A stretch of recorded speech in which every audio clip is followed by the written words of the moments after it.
नमस्ते दोस्तों, कैसे हैं आप लोग। आप आशा करते हैं आप लोग बहुत ही अच्छे होंगे। आज हम बिहार बोर्ड क्लास 10 चैप्टर 1 जो वास्तविक संख्या वो देखने वाले हैं। और चलिए बिना समय गवाए वीडियो स्टार्ट करते हैं। और अगर आप लोग नए हैं तो वीडियो चैनल को सब्सक्राइब कर लें और बेल आइकन जरूर दबा लें ताकि हर आने वाला वीडियो आपको मिलता रहे, ताकि आप बिहार क्लास 10 की अच्छी तैयारी कर सकें।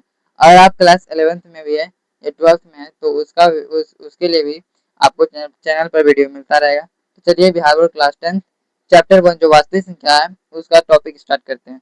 तो हमने लिखा है बिहार बोर्ड क्लास 10 चैप्टर 1 वास्तविक संख्या। इसका एक टॉपिक जो कि बहुत महत्वपूर्ण है, 2 या 3 नंबर का पूछा जाता है और इससे 1 या 2 क्वेश्चन जरूर पूछा जाता है। तो चलिए यूक्लिड विभाजन एल्गोरिथम से एचसीएफ कैसे निकाला जाता है शुरू करते हैं।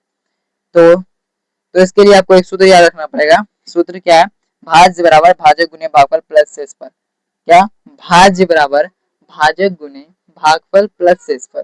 तो भाज्य बराबर अर्थात ए बराबर, आप इसे ए बराबर बी गुणे क्यू, ए बराबर बी गुणे क्यू प्लस आर लिख सकते हैं। जहां और जहां जो होता है जीरो का मान आर से छोटा होता है या फिर आर के बराबर होता है, और बी का मान जीरो का मान आर से छोटा या फिर बराबर होता है, और जो बी का मान है आर से छोटा होता है।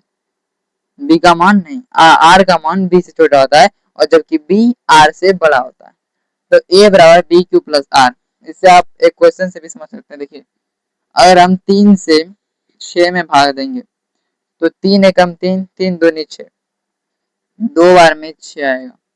2 बार में कितना आया? 6। अगर 6 में 6 जाएगा तो 0 बचेगा। तो आप बताइए कि ये क्या है? ये शेषफल है। क्या है? शेषफल है। ये शेषफल है। और ये क्या है?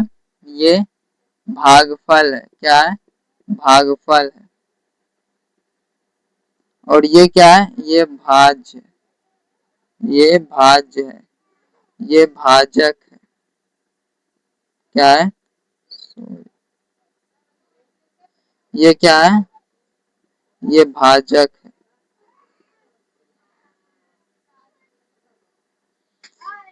तो भाज्य बराबर, जैसा कि हमने फॉर्मूला लिखा है, भाज्य बराबर भाजक गुने भागफल प्लस शेषफल होता है, अर्थात ए बराबर बी क्यू प्लस आर। अब जहां जहां हिंदी वाला है अगर भाज्य सब है वहां हम ए और बी क्यू के रूप में लिख देते हैं। तो शेषफल को आर कहा जाता है, ऊपर से आया शेषफल को आर, आर का ना शेषफल, शेषफल आर। और भागफल को हम क्या कहते हैं? क्यू कहते हैं। भाज्य को हम ए कहते हैं, भाज्य को ए, भाजक को बी कहते हैं। अब चलिए एक क्वेश्चन बनाते हैं। तो क्वेश्चन लेते हैं हम, क्या लेते हैं? क्वेश्चन इस प्रकार लेते हैं। पहला क्वेश्चन है, हमने लिख रहा है कि 135 और 225 का एचसीएफ ज्ञात करें। 135 और 225 का एचसीएफ ज्ञात करें। तो किस विधि से? वो भी इस विधि से, अर्थात यूक्लिड विभाजन एल्गोरिथम विधि से एचसीएफ ज्ञात करना है। सिंपल नहीं, यूक्लिड विभाजन एल्गोरिथम विधि से। तो चलिए इसको हल करते हैं। तो सबसे पहले आपको देना है हल। चलिए हम दूसरा पेन का इस्तेमाल करते हैं।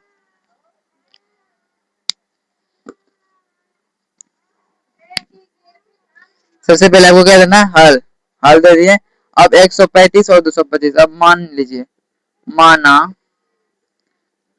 बड़े वाले को ए मानिए और छोटे वाले को बी मानिए। तो बड़ा वाला क्या है? 225 और छोटा वाला 135 है।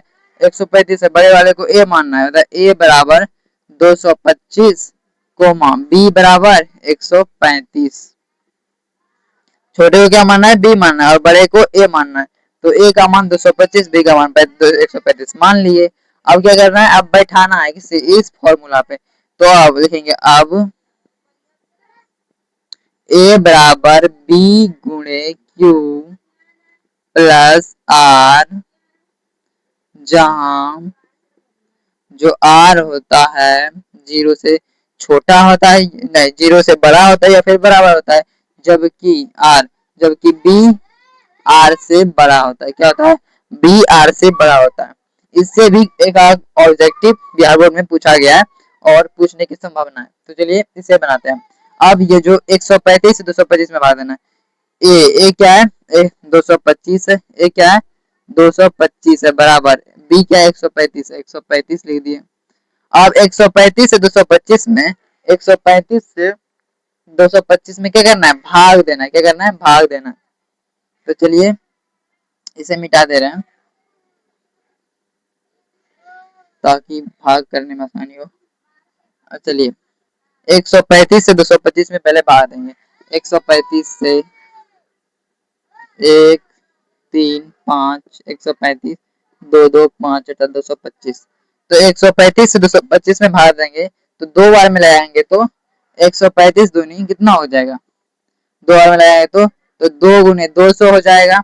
और 35 दूनी कितना होता है, 70 होता है, 270 हो जाएगा।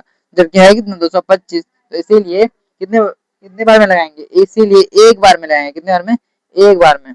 तो एक बार में लगाएंगे कितना,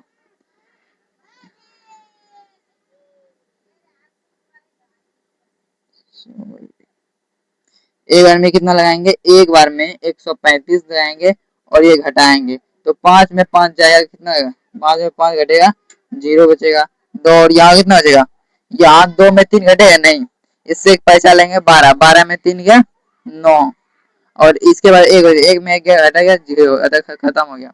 तो ये किसका मान है, ये Q का मान है, ये A का मान है, ये B का मान है, ये R का मान है। अब ये इसको अब इसको जो है यहाँ बैठाना है। ये और A का मान 225, B का मान 135 यहाँ से उतार लिए और गुणे Q का मान यहाँ से उतारेंगे, Q का मान 1 है तो 1 उतार देंगे, 1 प्लस R का मान, R का मान कितना है 90 है तो 90 प्लस में लिखेंगे।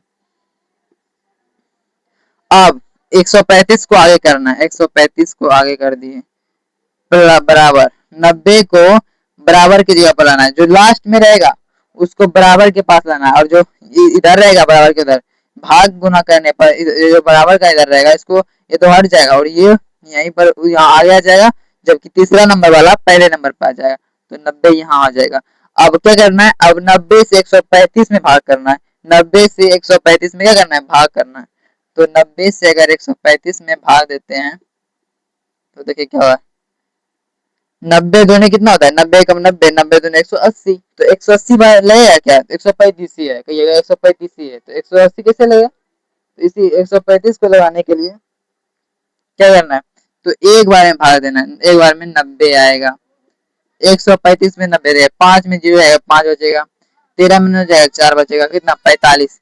अब बोलिएगा ये Q का मान है, ये A का मान है, ये B का मान है कि नहीं, है ना। अच्छा बताइए ये Q का मान है कि नहीं है, ये R का मान, ये R का मान है जैसा कि हमें पता है इस रूल से। ये B का मान है और ये B का मान है, ये A का मान है और ये Q का मान है। आप इसको सिंपल बैठा देना है। तो A का मान 135 लिख लिए, B का मान B के जगह पर 90 हो गया और गुणे Q का मान, गुना Q करना है ना, तो Q का मान कितना है, Q का मान 1 है तो 1 अब प्लस का R का मान 45 है, कितना R का मान 45 है तो प्लस का 45। और वही वाला लॉजिक आगे पीछे करना है, इसको करना है, इसको 90 को आगे कर देना है, आगे हो जाएगा। तीसरा नंबर वाला पहले नंबर पे आ जाएगा, तीसरा नंबर वाला पहले नंबर पे आ जाएगा, तीसरा नंबर पहले नंबर पे, तो तीसरा नंबर को पहले नंबर पे दे देंगे। तो अब 45 से 90 में भाग देना, किसे 45 से 90 में भाग देना है। तो अब इसको मिटा दे रहे हैं, 45 से किससे 90 में भाग देंगे तो 45 से कम 45, 45 दूनी 90 होता है।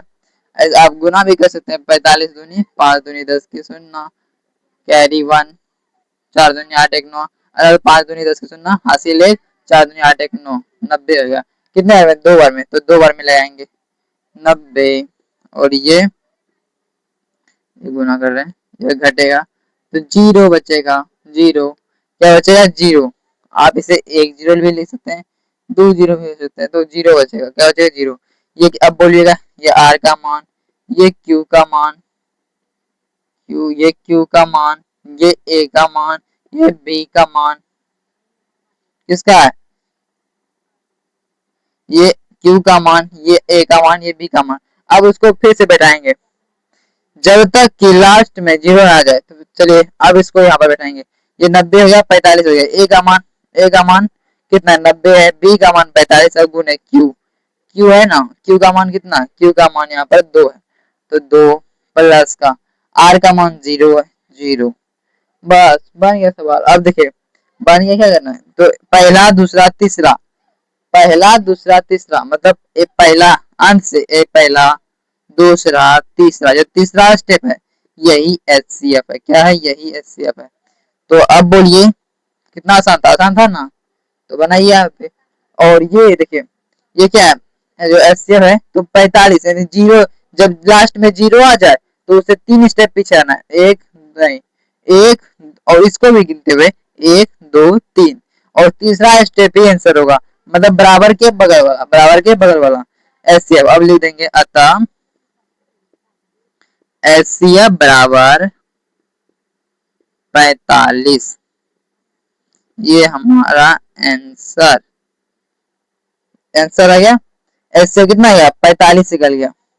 तो ये क्वेश्चन हमारे बिहार बोर्ड क्लास 10 प्रश्नावली 1.1 में भी है, हालांकि उसे बाद में भी बहुत सॉल्व करेंगे। और ये क्वेश्चन देख लीजिएगा।